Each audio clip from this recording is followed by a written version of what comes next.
Hi everyone! Welcome to series 2 of Getting Carried Away, where me and Anna talk to authors about the films, books, TV, games and music that they absolutely love that make them get carried away.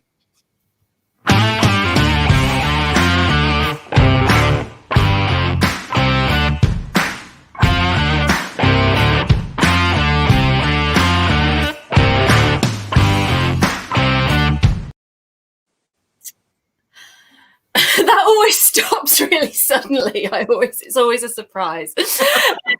So tonight we are absolutely thrilled to be joined by crime author D.V. Bishop. Thank you so much, David, for joining us for our first programme of Series 2. Oh, my pleasure, please. Delighted to be here. 3 very enthusiastic things about which to enthuse. So, yes. Oh, yeah, we can't wait to get cracking. Well, let's leap straight in because we've all got absolutely loads to say about these choices tonight. But I think what we're going to start with is a TV programme. And I always find this really interesting, particularly with crime writers and what murder mystery series they love the most. So tell us why you love Inspector Morse. Oh, it's a good question. I think I started watching. So I'm from New Zealand originally, hence the slightly well-travelled accent. And I moved to the UK in 1990 to avoid the Commonwealth Games, amongst other things. And when I arrived in the UK, at that point, sort of Inspector Morse was just becoming very popular, sort of blossoming. The popularity, I mean, it was always a popular show, but it really started to take off, I think, around series 3 or 4 when they started creating their own shows. And I was watching it, and I'd never seen anything like it before, because when you've been brought up on a diet of, I don't know, the streets of San Francisco and you know, Z cars and softly task force, and then you see something like Inspector Morse, and every episode was a complete story, and it was like a film, and they lasted 2 hours, and the pace was very different from most. You know, if you're watching The Bill, and it was all like, all right, governor, down to Jasmine Allen estate, poof. And then you got Inspector Morse, and it sort of, it treated the audience like they were its intellectual equals, and you know, if you didn't feel intellectual equal to Morse, then well, you were Lewis to help you out, and you could be Lewis beside him going, oh really, sir? So I started watching Inspector Morse because it seemed to be omnipresent on TV at the time. I remember at one point it was so popular, it was on ITV. It was also, they had repeats on ITV, and they had repeats on Channel 4 as well at one point, which seems bizarre these days, because this was before we even had 5, let alone Netflix and 1,000 other channels. Yeah. So when there really were only 4 TV channels in the UK, plus Sky if you had a dish. And 2 of them were showing Inspector Morse. Yeah, well, quite, yeah. So he was on like 2 of the 4 channels that I could get on the TV at that point. And I, you know, they had some amazing writers and directors. So you had people like Anthony Minghella, who went on and did, you know, he wrote the first episode. Yeah, Really? The first 3, and he did some great episodes. Julia Mitchell, who's just an amazing writer, did like 12 episodes, and then the directors. So they had Danny Boyle before Shallow Grave or Train Spotting, who directed my all-time favorite episode, A Masonic Mysteries, which is just brilliant. You know, even before, I mean, I've since appeared in a production of the Mozart opera, The Magic Flute. And I'd never seen it and didn't know it from Adam when they have it in this episode of Morse, but it doesn't matter. You can enjoy it without knowing it. But if you do, then it's bonus round. What series is that episode? That's the last episode of series 4 is Masonic Mysteries. And Danny Boyle also directed Cherubim and Seraphim, which is the last episode of series 6. And that's where Morse encounters rave culture. And he goes out. I know. And yet it works. Yeah, okay. Don't tell me he dances or anything. Like no. He's baffled. He's utterly baffled. Lewis starts wearing a baseball cap, which is not a good look on Lewis. It's not a good look on anyone, really, to be fair. Yeah, but Lewis really can't carry it off. But it's another really good episode. So they had amazing, you know, the production they use for TV in the late 80s, early 90s were incredible. You know, they spent 5 weeks making each episode, and it really shows on the screen. I mean, there's the odd duff episode, but that's true of any show.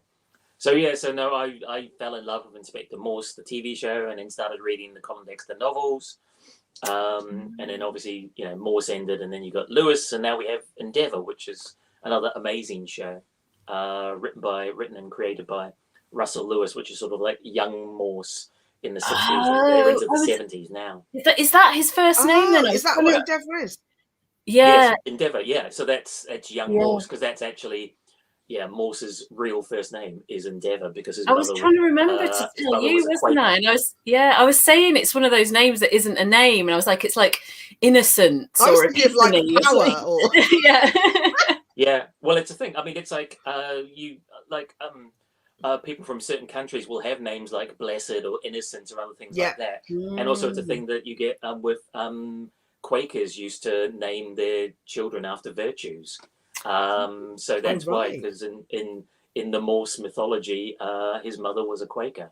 That's in the Dexter novels, the original Dexter novels, I think. So yeah, hence he's called it, and he's always embarrassed by his first name. And Colin Dexter didn't reveal it till I think the penultimate novel. They held it back, and we just knew he was E. Morse. So yes, I'm such a Morse head. I have, excuse me for a moment while I lean forward and grab something.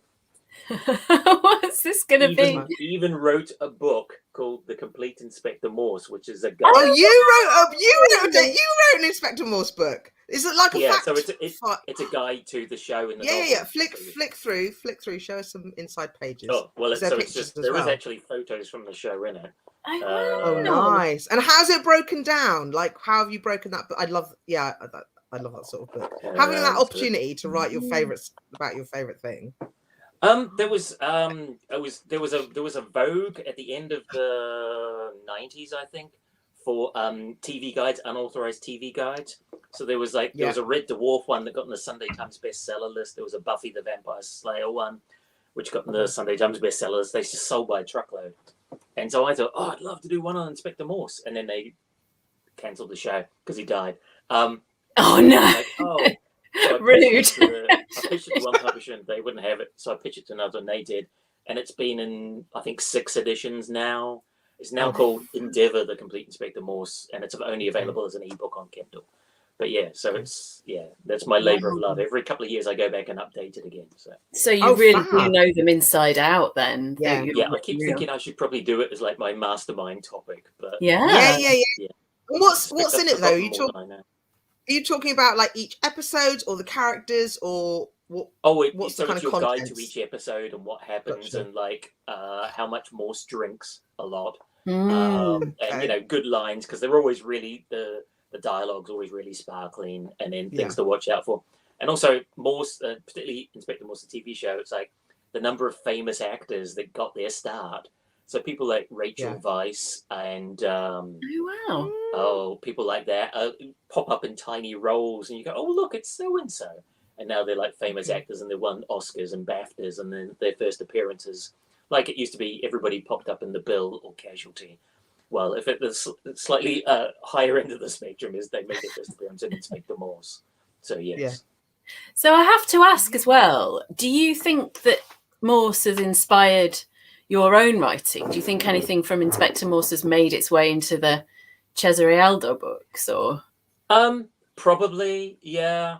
I mean, I'd say there's 2 things that tend to come up in a lot of my writing. It's an attempt to write some version of Hill Street Blues, and an attempt to write some version of Inspector Morse. Oh, wow. So yeah, I'm perpetually. I used to write a tie-in novel, so I wrote 2 Games Workshop Warhammer novels. And the first one was literally just Hill Street Blues with the occasional elf wandering past. Hill Street Blues was amazing, though. Incredible. It's like completely that altered my thinking when I saw that in whatever the early 1980s when they showed it in New Zealand. I went, this is amazing TV. So yeah, and Inspector Morse is on that level for me. And it was hugely influential. It won all these BAFTAs. And it just changed how people made TV and made sort of police dramas. So that all the things that followed it after that, for better or for worse in some cases. I mean, there's only, much as I love it, there's only so many Midsummer Murders you can usefully watch, or The episode where Martine McCutcheon gets killed by a lump of cheese is a winner for me. I love cheese. Yo, she gets I killed by a don't truck think of that's cheese. real. Oh my I god, I think so need to Google that. I so need to Google I that. think you dreamt that. There's a clip. You can watch the clip on YouTube. It's written by a wonderful writer called Lisa Holdsworth, and she wrote the episode where Martine gets crushed by cheese. Oh my god, that's brilliant. Like a huge, like, wheel of cheese. Yeah, it's got to be a Cheese, wheel yeah. of cheese. Yeah, she Yeah, got killed not by like a truck of small. Sprinkling of parmesan. You know, there wasn't somebody with On a her parade eye, around at the like- top of her. You know, she wasn't lactose intolerant. I got She stuck may be, through but the you know, toilet. that wasn't what killed her. Let's I put it that way. maintain that must be a fever dream. I don't think that's. It's on YouTube at moment. That's what I'm doing Oh, the minute. brilliant. The minute we. Oh, well, let's move on to your second choice. That's brilliant. But we want to ask you, because this is someone I literally hadn't heard of. I don't know if you'd heard of her, Emma. No, So Tami it's a Neilson, no. singer. So we realised after we'd done our first series that obviously music is something that hugely inspires and influences a lot of writers, and that was just a massive oversight in the first series. So it's brilliant that you've picked a singer, and you've picked Tami Neilson, and we asked you to pick an album, and you picked is it Chickaboom? Chickaboom Deluxe. Deluxe. Which I love for the title alone. So yeah, tell us about Tami Neilson. How Okay, and how you found her, and So Tami Neilson, she's from Canada originally. She's from a family of country and western singers. The whole family used to travel around in like a truck, like the Partridge Family or something, performing. They went on tour with Johnny Cash and toured with Johnny Cash around North America. So so there's like three of the kids. And then she, I think she went on holiday to New Zealand, and anyway, met and fell in love with a local policeman, as you do, and ended up moving to New Zealand, relocating completely to New Zealand and starting a family there, but sort of at the same time trying to build her music career. And although she mostly gets sort of seen as a country and western singer, she does a lot of her music. She does a lot of rockabilly, a lot of blues, a lot of soul. And what really stands out about her, aside from absolute fierce feminism in her work, is she's got the most incredible voice. I mean, they could use her to like signal planes coming into land with wallpaper. I mean, her voice is just outstanding. So I stumbled across it. In New Zealand, they have a thing called, I think it's the APRA Silver Scrolls, which is for like the best song of the year locally. And she won it in 2014. And every year when they announce the long list of 20, I will go off and download who they are just so I can find out what good music is happening back home for me in New Zealand. And I downloaded the Tami Neilson song and I went, ooh, well, this is very different. But it was really appealing, and I sort of got more of her music and was just like, yep, no, the range of styles she does is incredible, and also this amazing voice. So I actually went all the way to Amsterdam to see her play live, because she tours around in Europe. Before the pandemic, she tours in Europe. I think she's only ever played 1 or 2 shows in the UK and never anywhere near where I live in Scotland. So the easiest place to go and see her was to go to Amsterdam for the weekend, as one does. But it was great. It was an amazing concert.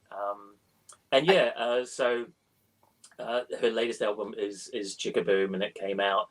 I think it dropped in like February 2020, literally as lockdown was just about to hit everywhere. And so she's been stuck at home in New Zealand. She's just in the last week gone and played with Willie Nelson at his festival, his Luck Music Festival, somewhere in America, I guess. But if you like somebody who can wail, then Tami Neilson is the woman for you. Yeah. I was listening to her the Chickaboom album earlier, and there was a song on there that she's singing like a different language. She'll have done a song in Te Reo, which is Maori. It's the Maori language. There's been a massive drive in New Zealand in the last few years to get more people speaking Te Reo and writing and reading and all the rest. And one of the things they did was they did an album of all New Zealand artists, did versions of sort of their most popular songs, but in Maori, in Te Reo. So she did that, where she collaborated with on that with a guy called Troy Kingi, who won the Silver Scroll in New Zealand last night, actually. Oh, right. So yeah, they did a song for that. So yes, that's what the other language is Maori. Oh, good. I was like, I wasn't gonna like Google it. I thought I'd hear from you. What But is it? I'm not. she was. Yeah, I I'm sure actually this was did for a English, and that while. was something. So I was trying to cook for the kids, and you know when you're a bit like, do I just need to sit down and focus? Like, have I translated it into a different language in my brain because I'm trying to multitask? Like, I was like, I just need to stop and actually listen. Yeah. No, he does have an and she's really incredible versatile voice. as well. Yeah. It was real, like, listen to it and get chills stuff, because I'd never, like, genuinely, and you sort of, when it's other people's taste, it's always like, oh God, maybe I'm going to hate it. And then I listened to it and I was just like, really, like, wow, you know, this woman can really sing. Yeah, there's one song in particular called "You Were Mine," I think it is, or "When You Were Mine." I can't remember the exact title. That might have been the one, yeah. And it is, and it's just like she's actually singing. It sounds like she's singing about a failed relationship. She's actually singing about her dad who died a few years ago. So it's actually about the loss of her father. But when she sings, it's just like, honestly, she sings and she has to like turn away from the mic because the voice is so loud. It's just, oh. Yeah. So yeah, and when she sings in concert, it's just like, Blimey, O'Reilly, you backing up. And was it amazing to see her in concert? Because sometimes you listen to someone, and then if you get a chance to see them perform, it's weird, but it can be a letdown, can't it? Yeah. But with someone like that, was it just phenomenal? It was, yeah, it was. I know what you mean, because we went to see a very popular synth-based duo from the 80s who toured a couple of years ago. Naming no names, although sort of give it away. They had Alison Moyet on as the support act, and she came on and just tore the place up. Yeah, and then they came on, and it was like, yeah, okay. No. Still like those songs, but yeah. So these things happen sometimes. But yes, but no. She's Tami Neilson is. I cannot extol her virtues long enough, but there we go. That's me.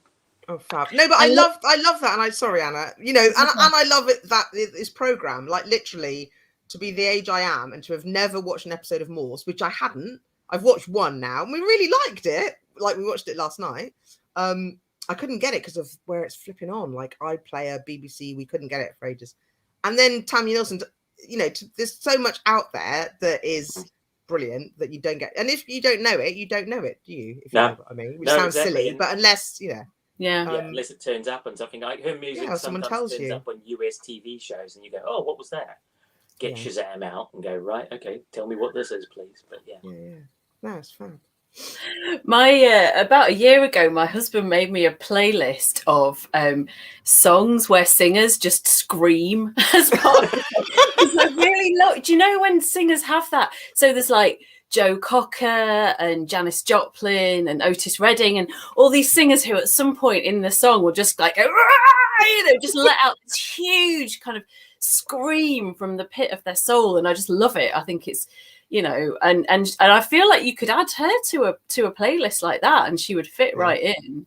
Yeah. Oh yeah. No, absolutely. She's just it's a huge voice, but also she campaigns a lot about the fact of the lack of female artists on radio playlists. I mean, it's a real problem in country music, but actually it's a problem in an awful lot of music strands where women don't get represented and don't appear and aren't considered for awards or just shuffled off to the side.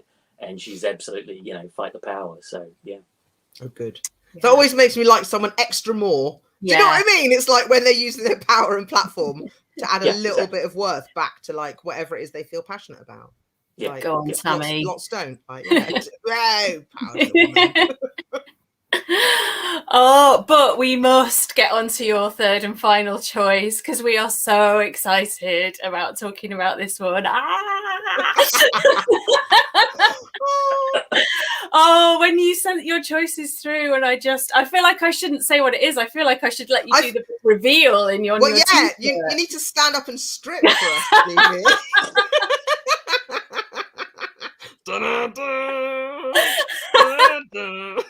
Let's not even talk about it. Let's just sing.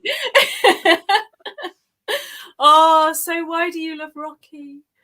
Oh, so many reasons. I mean, it's a lot of things. Okay, so the first Rocky film came out it was released in 1976. I probably saw it in early 1977, I would guess, because in those days, films arrived in New Zealand 6 months later because they had to wait for the physical canisters of the reels to actually ship across and be available.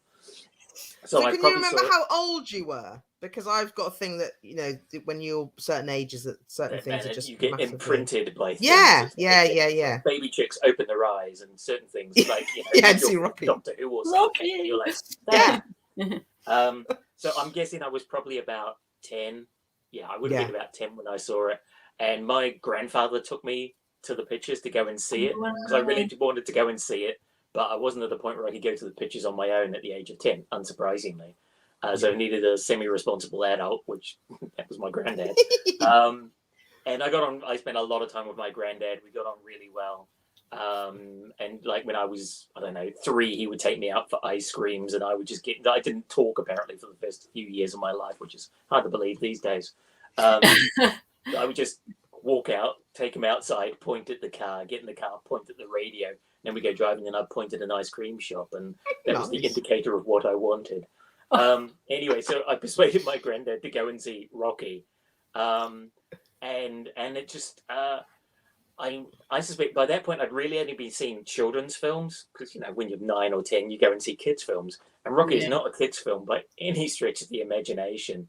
I mean, Rocky's one of those things, it's accumulated like a lot of barnacles over the years and a lot of people's assumptions because of what followed. Because you get, Mr. T is Clubber Lang and Rocky 3, which you've got some dubious racial politics in it. And then you get, to put it mildly, and then you got Rocky 4, which everybody just went crazy for. And, it was like Glasnost and Punch in the Air and Crush the Russians, not timely at all. And,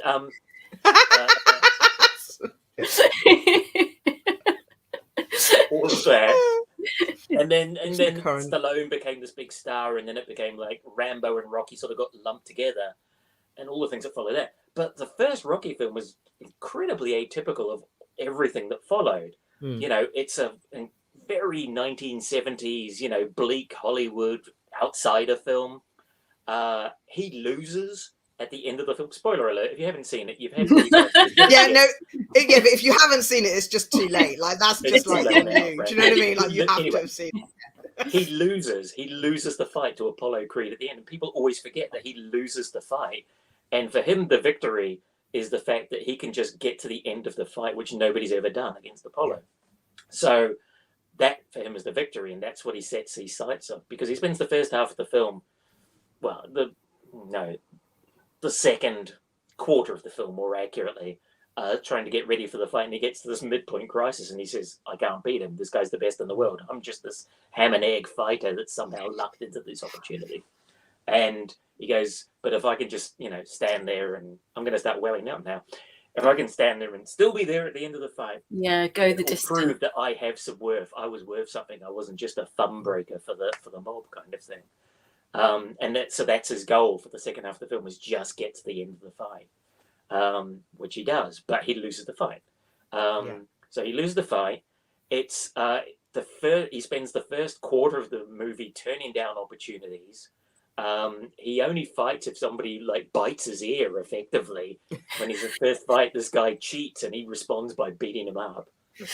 So he's got a good heart, and yet he's a thumb breaker for the mob, for a loan shark. And you watch the first 20 minutes and you realize there's no music for the first 20 minutes. There's no incidental music. There's no rousing music. There's no Eye of the Tiger. All that's years later. And it's incredibly downbeat. Philadelphia looks like crap the whole way through. I mean, it looks like a really run-down, forgotten 70s place, because it is the run-down, forgotten 70s.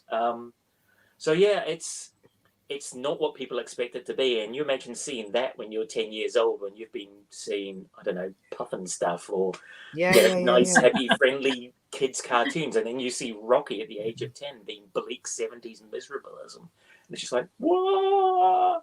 Yeah, it's going to blow your mind, isn't it? Yeah, that was my mind blowing. So thereafter, I would always go and see Rocky with my granddad when there was a new film would come along. So we saw Rocky 2 together. I think by Rocky 3, my granddad was getting very old and he couldn't go to the pictures anymore. But he said, you go, and come back and tell me what it was like. So I had to come back and report to my granddad about what the Rocky lovely. was like. Because that's obviously, this is before we had video recorders, and you couldn't, there was no streaming in the early, late 1970s, early 80s. So you either saw it at the pictures or you didn't see it at all.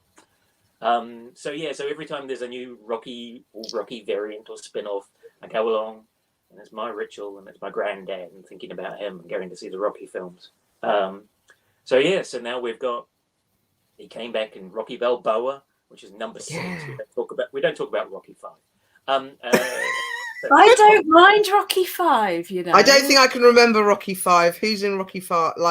Nobody's in Rocky 5. I take your word for it. I love Rocky. I love Rocky heaps, and I've seen them all, and I was really quite impressed with Creed. But I didn't follow them all through. I love Rocky. I was really into Martin Scorsese, and it had such a kind of Mean Streets vibe, and it's just such a beautiful character study. It's so brilliant. But I don't know. I'm not like a purist, as in. So number 5 is to be avoided. Then is it? No, It's most people would say so. Yeah. Okay. It's a bit like Hard Work, number 5. Whereas Rocky Balboa, which was 6, which was years late, like 2006. And it was like real comeback, and Stallone was nominated for the Oscar again. See, I've never watched Rocky Balboa because I don't think Rocky is certainly the first one. I don't think it's a film about boxing at all.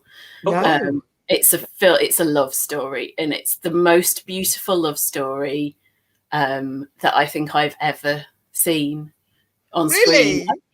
Without it, I just think it's the relationship between Rocky and Adrian. I can't even. Do you know? On my to-do list I made this morning, so I had loads of stuff to do today, and I knew we were doing this tonight. And I actually wrote on my to-do list, "Think about why I love Rocky." And I was just like, I can't. It's so hard to articulate. Like, it's something about his vulnerability. It's like, on one side, it's this sort of hyper masculine story, but he is the most vulnerable man. Yeah. But it's that love story with Adrian, and what he sees in her when she won't even look him in the eye, and she won't even talk to anyone. And so obviously I know what happens in Rocky Balboa. I don't think maybe one day when I need some kind of epic catharsis. But I've never watched it. Oh no, I mean it is really good, and it's really in keeping with the character, and it's really in keeping with the spirit of everything. So I mean, you should watch it because it is great. I mean, it really is a genuinely good film, and I'll watch it with you with a big box of tissues, Anna. We'll have like a weekend, a whole Rocky weekend. Yes. So Rocky Balboa, and then obviously we've now had Creed, which is just an absolute banger of a film. Yeah, Creed was great. Ryan Coogler, Michael B. Jordan, Tessa Thompson, just a stellar cast. And then and obviously Stallone got nominated for an Oscar again and didn't win again. Got beaten for Mark Rylance, who basically got for one line in Bridge of Spies where he says, keeps being asked, "Are you not worried? Why aren't you worried?" He's like, "Would it help?" And that's it. He just wins the Oscar for that one line. It's just 4 times in the bloody film. Not that you've overthought this. Not that you're wound up. But I mean, Bridge of Spies is a good film, but that is fairly good. Yeah, no. But I love the fact that original Rocky. So it won Best Director, and it won Best Picture for 1976 when it beat Taxi Driver, All the President's Men, Network, for God's sakes, which is just an incredible movie, and a film called, I want to say Bound for Glory, but I can't remember, which is like the odd one out, and that because I've never seen it. The others are all amazing movies. Is Network the one where he blows his brains out on live TV? That's Network is the one where he's like, "I'm mad as hell and I'm not going to take it anymore." I don't think he kills himself. Okay. It's a long time. Who kills himself on live TV? Some news. Does he kill him? I can't remember. Yeah, it was. I can't remember. So Peter Finch. Rocky was the rightful winner then, wasn't he? I think so. I think it's better than Taxi Driver. Yeah. I love Taxi Driver so much.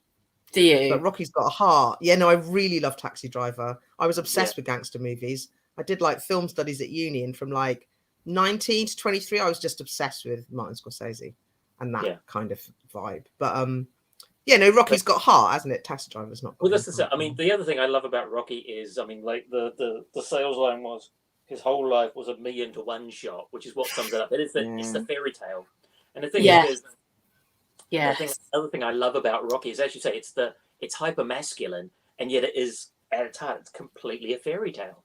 So there's in screenwriting theory, you hear a lot about the writer's journey and how that gets applied, and you know, Joseph Campbell and the Man for 1,000 Days, blah blah blah, and now you have to go away and on a journey and get the elixir and bring it back and all the rest. But there's another version of it which is called the Virgin's Promise, which is about the hero's journey or the writer's journey is based on myths and monomyths, and they boil down all the myths down to this is the basic version of a myth. You go away to fight a demon and then you come back. Whereas the Virgin's Promise is based on fairy tales, whereby you get a chance to shine. Finally, a character who's always hidden themselves away finally gets a chance to shine. And that's the basis of Legally Blonde, for example, which I could have talked about. That's one of my enthusiasms. But Rocky, absolutely, it's a fairy tale. It's a complete fairy tale from start to finish.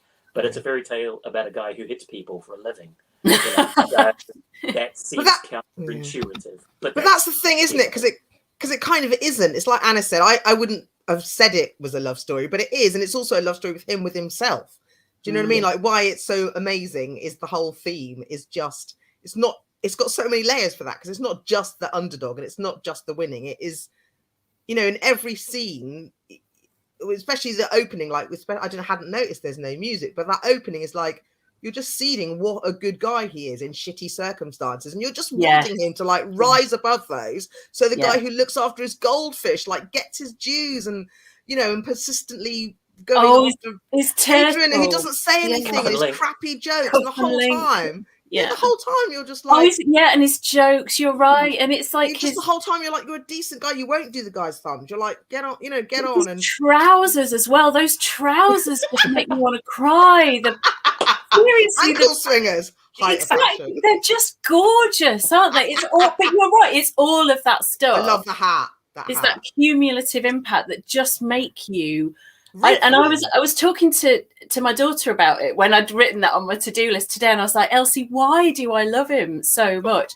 You know, and I've just totally lost my train of thought. What was I saying before? Did you say it was trousers, Mum? You like something to do with his trousers. It will come back to me. Sorry, I just genuinely. Oh no, that was it. I was saying, I think Rocky Balboa is my favorite fictional character. Like across any medium, like including books. I can't think of a fictional character I love more. Why? What is it about him exactly? Why is he your favorite? I just love him. And it is his vulnerability. It is that, you know, that he is just the most open, honest. You know what I'm like. The thing I struggle with most with any person is fakeness, and with Rocky he's like the antithesis of all of that, isn't he? He's just absolutely raw. This is who I am. Heart on his sleeve, emotion, and so my favorite is actually, and you're think this is so uncool, but my favorite is Rocky IV. I love watching Rocky IV. I mean, I love Rocky IV, but it's a little bit guilty pleasure at times. I mean, particularly when the robot turns up. Oy. The robot. Yeah. He buys Paulie a robot, and it is really quite sinister. Yeah. They have. He has last year, at the end of last year, he released like a new version of Rocky IV, and they removed the robot and added new scenes to it. Oh. So it is a film that's like over 50% montage as well, isn't it? I mean, it's ridiculous. No, literally. He has a training montage, and then like Adrian turns up and she goes, "Go get him," and it's like a scene where they're reunited in about 30 seconds, followed by another training montage. They had a 4-minute pop song montage. Oh, the wife's arrived. Hi. Sorry, I'm just going to do another montage. But because basically she thinks he's going to die, doesn't she? And, you know, she's like, you can't do this, you're going to die. And then, he's like, well, I'm going to do it anyway. And then, yeah, so it's, I mean, I basically just sob through the whole of the second half of Rocky IV. It's plus James Brown in it, Oh so my God. what's not to love? But then, you see, I love that, but then I always associate, it's ruined James Brown for me, because now I see James Brown and I think about Apollo dying. Like, literally, those two things are linked in my mind. And I'm like, every time I see James Brown, I'm like, oh, God, no. No, don't say you feel like a sex machine. No. Oh my God, you're making me feel like I just need to spend an entire weekend, because I've seen Rocky loads of times, and I've seen most of the films, I think, but at least sort of 10, 15 years ago, and only once, like I've never watched, do you know what I mean? And I feel like I need to go somewhere for 3 days and watch them all in order. Well, maybe if you watch them, and then the next time, so like to catch up, and then the next time we see each other, we could watch Rocky Balboa. Yeah, let's do that. God, I'll be such a mess.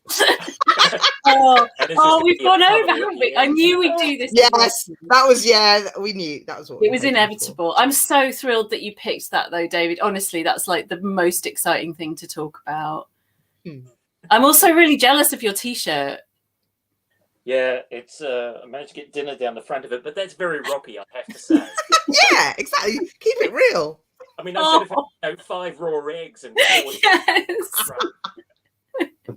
Just go and punch some beef. Go and punch some, punch a cow. Frozen bits. Whatever it is. But yeah, so please do. So I have read David's first book, City of Vengeance, and genuinely, I hugely recommend it. It is absolutely gorgeous, set in Renaissance Florence. Florence is just incredibly beautifully depicted in the book. And is the second one out, or is it nearly about to be out? It's City of Vengeance is out in paperback and has been since January, doing very nicely. And Darker Sin has come out in hardback, I guess the start of this month. Yeah, start of March it came out. Hardback. Oh, I didn't know it was out yet. That's gorgeous, isn't it? Beautiful covers. They do a very nice, silver foil, and it's all in a gorgeous teal, apparently. Yeah, beautiful. Really nice. Lovely teal. So yes, very nice. All the green, blue you could want. So yeah, so number 2 is just out now. So yeah, I'm writing number 3 as we speak. Well, not as we speak, obviously. There's now going to be some boxing in it. Yeah. Is there bare knuckle? No. Do it. Oh. No, there was a lot. Aldo takes quite the pounding in book 1. It has to be said. He really does. By comparison, 2's just him and a load of nuns in a convent, so he gets off a bit lighter. How's number 3 going? How's the writing going? Good, actually. Yeah, I'm nearly halfway through. It's due to my editor in July, and I started at the beginning of the year. So I'm doing. The goal is 5,000 words a week, and I've just coming back onto it after 2 weeks off because work and other things, and also the launch. There's just so much.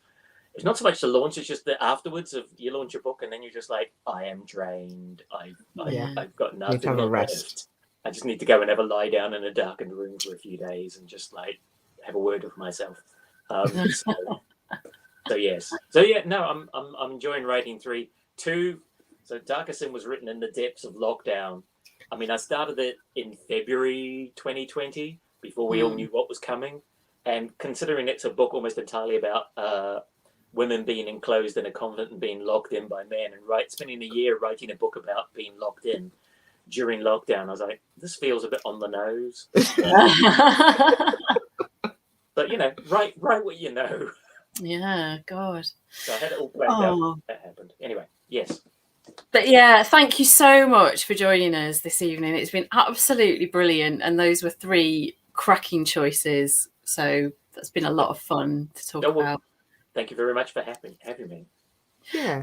So who have we got next week, Emma? Is it Louise? Yes. 31st, isn't it? It's the 31st, isn't it? Yes, we've got Louise Gooding. Yes. We should. It's like a well-oiled machine now, isn't it? So rusty. Yeah.